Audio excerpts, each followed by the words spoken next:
네, 안녕하세요. 이제 시험이 한 주 앞으로 다가왔죠? 그래서 마지막 여러분들, 마무리 하시는 분들을 위해서 짤막하게 올려드리도록 하겠습니다. 그래서 가장 최신 기출문제인 2021년도 제2회, 문제로 같이 보도록 하겠습니다. 제가 좀 목소리 상태가 안 좋아요. 확진이 되어가지고요. 그래서 이 점 좀 양해 먼저 구해드립니다. 우선 보시면요. 1번하고 2번은 제가 누누이 저랑 문제풀이 같이 하셨던 분들은 아실 거예요. 1번과 2번 같은 경우에는 점수 주려고 나오는 문제이기 때문에 그냥 무난하게 이렇게 보시면 충분히 푸실 수 있는 문제입니다. 그래서 이렇게 딱 보시면 아실 거예요. 가령 1번 같은 문제 한번 볼까요? 영어의 말하기에 대한 설명으로 적절한 것을 그럼 영어로 보면 알겠죠? 선생님이 소감은 잘 썼더라 하고 칭찬해 주니까 아니에요 하면서 손살을 치네요. 여러모로 부족합니다. 어떤 거죠? 그쵸, 겸손한 거죠. 요 정도의 이제 웬만한 상식 수준에서 문제가 나옵니다. 그래서 1, 2번 같은 경우는 크게 염려하지 않으셔도 될 것 같아요. 그 다음에 3, 4번 문제를 보도록 하겠습니다. 3번과 4번과 5번은요 다 문법 문제입니다. 문법 문제인데요. 요거 같은 경우에는 문법을 만약에 본인이 좀 약하다 생각하시는 분들은 지금 시기에는 과감하게 포기하셔도 괜찮을 것 같습니다. 그런데 문법은 알고 있는 것만큼 그대로 문제를 풀 수 있고요. 그리고 검정고시 수준의 문법은 그렇게 어렵지 않습니다. 그러니까 나오는 문제가 딱딱딱딱 웬만큼 정해져 있거든요. 그래서 중졸 같은 경우에는 구품사라든지 그 다음에 문장의 성분 이런 거가 꼭 나오고요. 그 다음에 고졸 같은 경우에는 거기 의문의 변동이라든지 그 다음에 뭐 마취법 요즘에는 이제 중세국어 문제도 좀 많이 나오죠. 이런 거 같은 거 나오는 문제가 매회 이렇게 정해진 거를 매해 해봤자 5문제가 채 안 넘어요. 그거를 이런 식으로 매 5문제씩 정도를 체크를 하시면서 자주 나오는 문제 유형을 좀 따로 모으셔가지고 공부하시면 좋으실 것 같아요. 특히 4번 같은 문제는 맞춤법 문제잖아요. 그래서 맞춤법 문제 같은 경우에는 이거 같은 경우에는 여러분들 너무너무 어디에서 나올지 모르기 때문에 이거를 뭐 공부한다 이런 거는 거기 괜히 시간 낭비인 것 같고요. 그냥 잘 나오는 문제 같은 것만 이렇게 좀 체크하시면 될 것 같아요. 그래서 여기에서는 뭐 이제 반드시 붙였다, 마친, 절였다 이런 식으로 나왔는데요. 기존에는 김치찌개 뭐 이런 거가 좀 많이 나왔었어요. 그래서 찌개냐 물론 이거죠. 그래서 뭐 이런 식으로 문제가 나오는 게 좀 정해져 있었습니다. 근데 요즘에는 조금 다양하게 더 나오려고 하고 있네요. 이런 거 3, 4, 5번 문제에서 문법 문제 같은 거 이것도 좀 체크를 해주시면 좋으실 것 같습니다. 3번 같은 문제에서는 유음화가 나오기도 했는데요. 유음화도 나오지만 비음화도 잘 나오고요. 그 다음에 국외음화도 잘 나옵니다. 그래서 이러한 문법 문제 같은 경우에는 꼭 거기 전체적으로 정리 한 번만 더 해주시길 바랍니다. 그리고 혹시나 이제 모르게 된다 그러면 이렇게 네모칸에 나오는 거는 네모칸 하라는 대로 그대로 하셔도 몰랐을 때 문제를 푸실 수가 있습니다. 그래서 예를 들면 여기 보일까요? 니은이 리을로 발음한다고 그랬잖아요.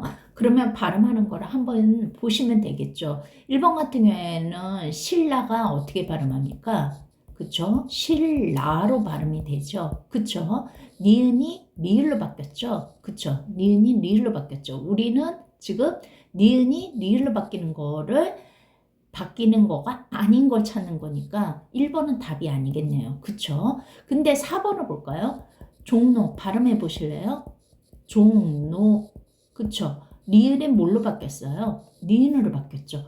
우리는 니은이 리을로 바뀌는 거 찾아야 되는데 리을이 니은으로 바뀌는 거네요. 거꾸로네요. 그러니까 답이 4번입니다. 그래서 여러분들이 네모칸이 나오는 경우에는 설사 내가 문법을 모른다고 하더라도 그거 하라는 대로 그대로 따라하면 거기서 답을 얻을 수가 있고요. 검정고시 같은 경우에는 여러분들이 크게 당황하지만 않으신다면 시간 부족이라는 것은 있을 수가 없습니다. 물론 이제 당황하다 보고 1교시이고 그러다 보면 사람에 따라 당연히 거기에 시간이 부족할 수도 있겠지만요. 그냥 좀 차분하게 마음을 잘 잡고 하시면요. 그 시간 내에 충분히 푸실 수 있을 겁니다. 그래서 마인드 컨트롤을 조금 잘 해주셔야 될 것 같아요. 그 다음에 6번 문제를 보시면요. 요즘 중세국어 문제가 많이 나오거든요. 그래서 제가 그 이전에도 해설을 했었을 때 말씀드렸다시피 용벼청가가 지금 여기서는 나왔지만 그 다음에 소학원이라든지 후민정음은 좀 자주 나오죠. 이런 식으로 다양한 중세국어가 문제가 좀 나옵니다. 그래서 중세국어의 특징은 반드시 알아두셔야 됩니다. 이거 부분은 기존에 제가 문제풀이 해놓은 거 있을 때 중세국어 찾으셔가지고 그 부분을 다시 한번 복습을 해주시기 바랍니다. 제일 중요한 거는 아래아가 여기 글자 보면 이렇게 밑에 이렇게 점으로 되어 있는 거 있죠. 아래에 위치하잖아요. 얘가 아 발음이 좀 많이 나거든요. 물론 둘째 음절에는 우 발음이 나지만 이걸 아래아라고 하고요. 그 다음에 이어적기 매우 중요합니다. 이어적기라는 것은 요즘으로 말하면 이제 거기 뭐죠? 소리 나는 대로 적는다라고 생각하시면 오히려 편하실 것 같아요. 그래서 만약에 이런 거죠. 여기 이걸 보시면요. 이거는 원래는 물은이라고 써야 돼요. 그런데 어떻게 돼요? 물은 소리 나는 대로 이런 식으로 썼죠. 이런 거를 이어적기라고 합니다. 자, 그 다음에 점 앞에 이렇게 이상하게 글자 앞에 점들이 이렇게 하나 내지 두 개 이렇게 붙여져 있잖아요. 이런 것들은 방점이라고 합니다. 방점이라고 이렇게 얘기할 수 있고요. 그래서 이런 식으로 중세국어의 특징들이 좀 있습니다. 그래서 여러분들이 규칙을 처음 생길 때 규칙이 당연히 처음에는 잘 지켜지다가 점점점 뭐 거기에 예외도 많아지고 그러겠죠. 그래서 정 모르신다 그러면 예전에는 규칙이 있었는데 지금은 규칙이 많이 완화되었다. 이런 식으로 생각을 하셔도 급한 대로 불은 끄실 수 있으실 거예요. 그러면 자 보세요. 여기에서 보면 1번 모음조화를 지키고 있다. 모음조화가 뭔지 모른다 설령 치더라도 이때 당시에는 초기니까 지키고 있었을 거예요. 그래서 모음조화라는 것은 양성모음은 양성모음끼리 음성모음은 음성모음끼리 어울리는 거를 말하는 거거든요. 그래서 그거는 당연히 이제 지켜지고 있고요. 이 부분은 조금 더 설명을 자세히 알고 싶으신 분들은 기존의 기출문제 해설을 찾아서 보시면 됩니다. 그 다음에 아래야 사용되고 있죠. 그쵸? 여기에서 보면 아래야 사용되고 있죠. 이어적게 아까 있다고 돼 있었죠? 이거 맞죠? 그러면 주격조사가 생략되어 있다. 3번이 틀렸습니다. 그래서 3번 같은 경우에 여기에서는 주격조사가 생략되어 있는 게 아니라 여기에서 2라는 주격조사가 있음을 알 수가 있거든요. 이 부분도 여기 중세국어 관련된 기존의 해설집을 다시 한번 보시면 좋으실 것 같아요. 그래서 크게 방점, 이어적기, 아래야 이 정도 같은 경우는 기본적으로 좀 알아두시면 좋으실 것 같습니다. 그 다음에 7번이라든지 8번이라든지 이렇게 보시면요.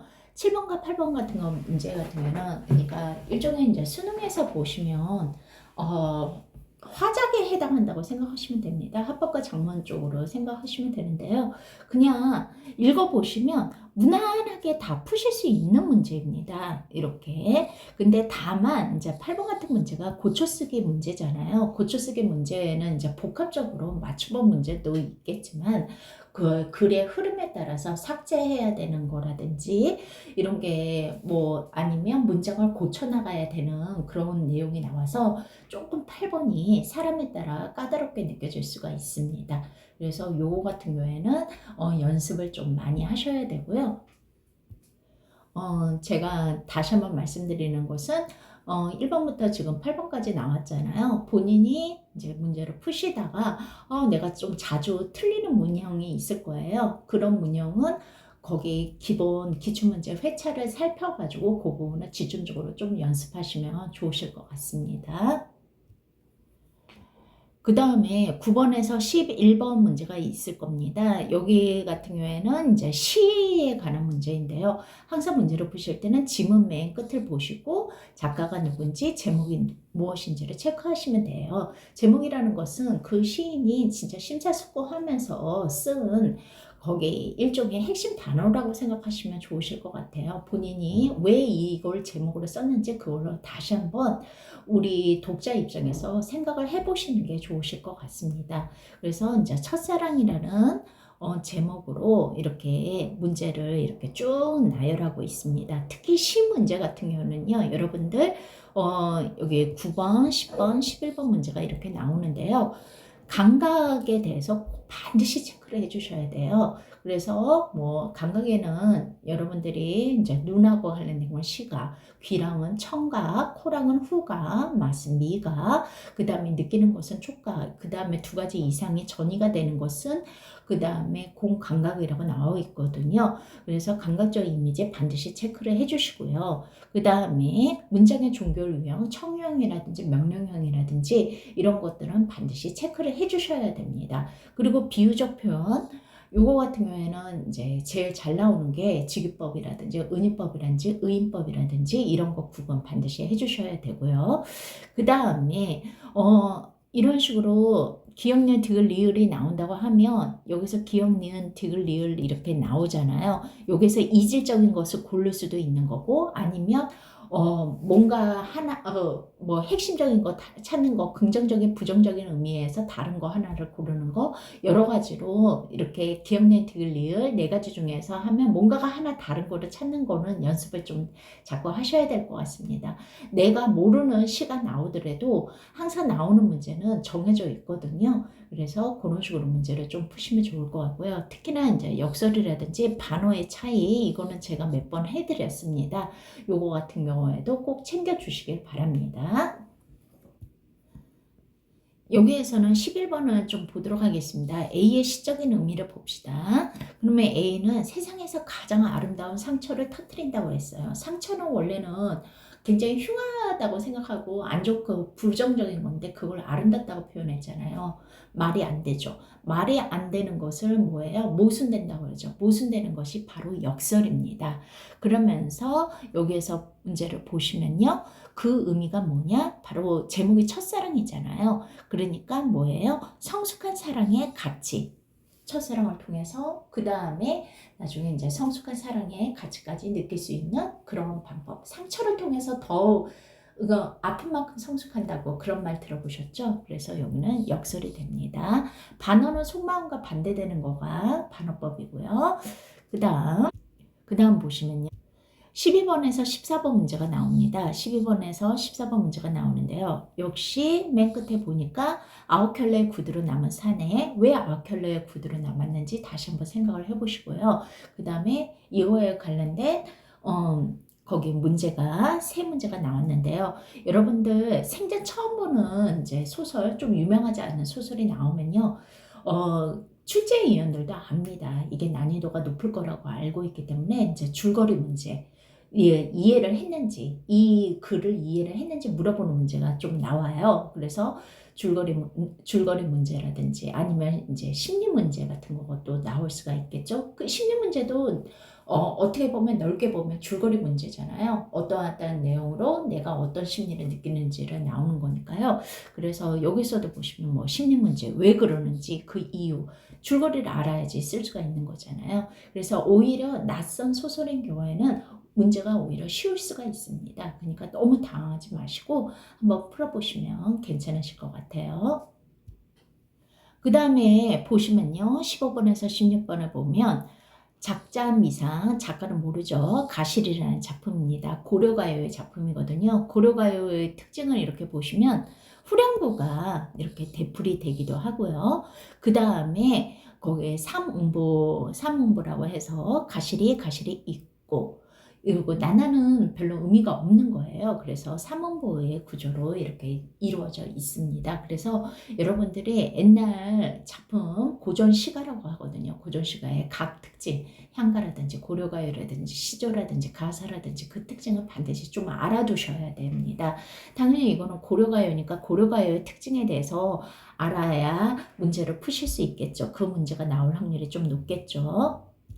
아니나 다를까 15번에 보니까 뭐예요? 고려가요의 특징, 후렴구에 반복이 있죠. 그거를 통해서 반복을 한다는 걸 운율을 느끼게 되니까 답이 벌써 1번이 나오네요. 그래서 여러분들이 각 장르별 특징을 알고 있으면 쉽게 문제를 푸실 수가 있습니다. 그래서 15번, 16번 이런 식으로 문제 푸시면 되고요. 그 다음에 17번에서 19번 보겠습니다. 17번에서 19번 보면 역시나 여기에서 제목이 이렇게 나오죠. 최척전.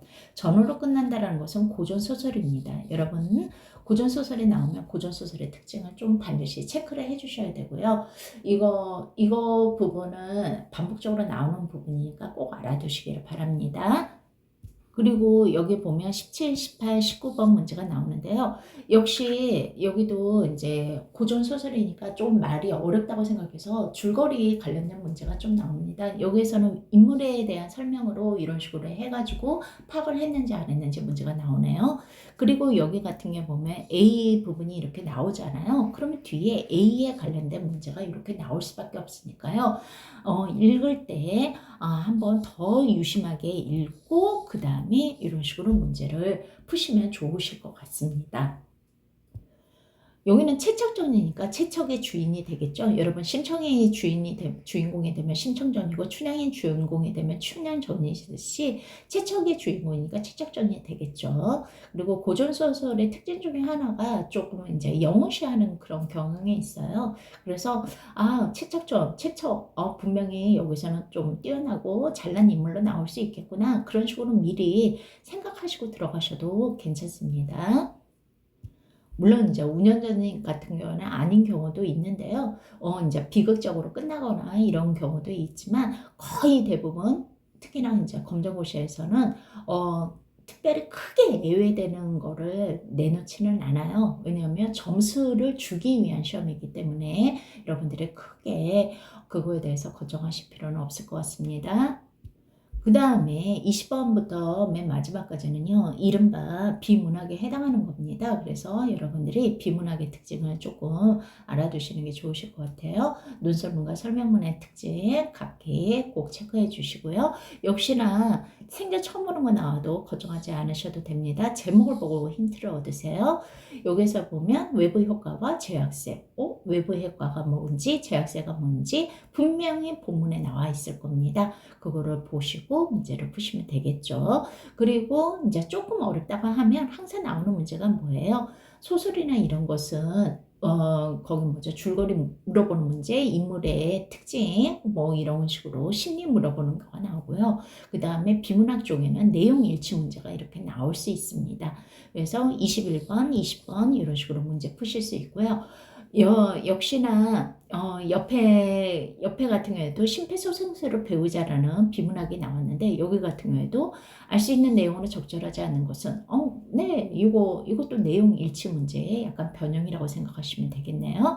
그리고 비문학에서는 이제 사전적 의미 이렇게 얼마나 어휘력을 할 수 있는지를 물어보는 문제가 또 나오기도 합니다. 이런 거 같은 경우는 거의 이거는 본인의 운이죠. 자신의 상식선에서 알 수 있는 거 나오면 다행이고 아니면 틀릴 수밖에 없는데요. 잘 보시면 이거 같은 경우 잘 읽다가 문맥상으로 충분히 푸실 수가 있으실 거예요. 그러니까 너무 염려하지 않으셔도 됩니다. 그 다음에 이런 식으로 어휘 문제가 나올 수도 있고요. 25번 같이 이런 식으로 나올 수도 있습니다. 기억과 유사한 의미로 라고 하면서 여기에서 생명을 지키다. 그러면 생명을 지키다 하고 비슷한 의미가 뭔가를 지킨다라는 의미잖아요. 그러면 뭐예요? 생명도 지키고 건강도 지켜야겠죠. 그래서 이런 식으로 4번. 어렵지 않으실 겁니다. 이렇게 문제를 푸시면 되겠습니다. 그래서 짧은 시간 동안에 여러분들한테 이제 간단하게 설명을 드렸는데요. 여러분들이 이렇게 보시면 기출 문제를 통해서 이렇게 보시면 문제 나오는 유형이 좀 정해져 있습니다. 그래서 만약에 문제를 통해서 본인이 정리하셔도 좋고요. 그 다음에 아니다, 나는 전체적으로 핵심 정리를 통해 가지고 하는 것이 좋겠다 하신 분들은 핵심 정리를 하면서 정리하셔도 됩니다. 꼭 어떤 것이 이거가 이게 표준이다라는 것은 없거든요. 각자 공부하는 방향, 공부하는 성향이 다 다르기 때문에요. 다만 한 가지 제가 여러분들한테 당부드리고 싶은 것은 시험 보기 전까지 최대한 자신의 컨디션을 잘 유지하시고요. 그 다음에 내가 어렵다면 다른 사람도 어렵고 내가 쉽다면 다른 사람도 쉽다고 생각하시고 마음 편안하게 시험을 보시기 바랍니다. 그리고 이번 시험 그동안에 고생하신 거 모든 능력 다 발휘하셔서 좋은 성적 얻으시길 바라고요. 그 다음에 시험이 끝난 시험 치는 그 날에 제가 평가원에서 문제가 올라가자마자 곧바로 그 해설 풀이 받는 대로 곧바로 거기 문제지를 받는 대로 곧바로 해설해 드리도록 하겠습니다. 제가 몸 상태가 너무 안 좋아가지고요. 그리고 목 상태도 너무 안 좋아서 잘 못해드려서 너무 죄송하고요. 거기 일단 급한 대로 거기 학생들 요청이 좀 있어가지고 이거를 올려드리기로 했습니다. 예, 부족하지만 끝까지 들어주셔서 감사드립니다. 좋은 성적 얻으시길 바라겠습니다. 수고하셨습니다. 나중에 거기 시험 치는 날 문제풀이 시간에 다시 뵙도록 하겠습니다. 수고하셨습니다.